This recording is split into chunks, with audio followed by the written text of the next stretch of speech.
हाय, तर तुमच्यासाठी मी नेहमीप्रमाणे अजून एक नवीन रेसिपी घेऊन आलेली आहे. तर ती रेसिपी आहे म्हणजे गव्हाची खीर. तर चला तर आता गव्हाची खीर बनवण्यासाठी आपण सुरुवात करूयात.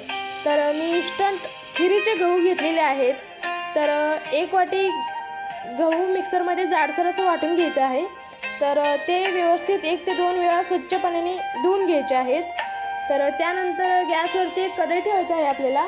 कढई गरम झाल्यानंतर त्याच्यात तूप ॲड करायचं आहे 1 ते 2 चम्मच.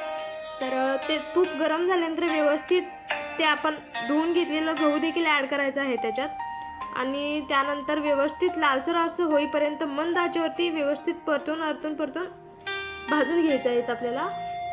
ते भाजून घेतल्यानंतर त्याच कढईमध्ये आपल्याला 1 ते 2 ग्लास पाणी टाकायचं आहे.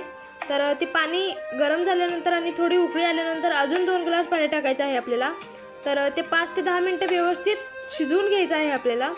तर ते शिजत आलेलं आहे. त्याच्यात मी 1 वाटी गूळ टाकलेला आहे. त्यानंतर थोडे ड्रायफ्रूट्स टाकलेले आहेत. तर ते देखील व्यवस्थित 1 ते 2 मिनटं शिजवून घ्यायचं आहे. तर त्याच्यात वेलची पावडर आणि 1 ते 2 चम्मच साजूक तूप ॲड केलेलं आहे आणि 1 वाटी दूध देखील घालून घेतलेलं आहे मी. तर तुम्ही पाहू शकता खीर किती छान झालेली आहे आपली. तर व्हिडिओ आवडला असेल तर लाईक, सबस्क्राईब करा आणि शेअर देखील करा. काही सजेशन द्यायचं असेल तर नक्की कमेंटमध्ये द्या. तर असेच नवीन पारंपरिक रेसिपीज पाहण्यासाठी व्हिडिओला लाईक आणि सबस्क्राईब करा. तोपर्यंत बाय.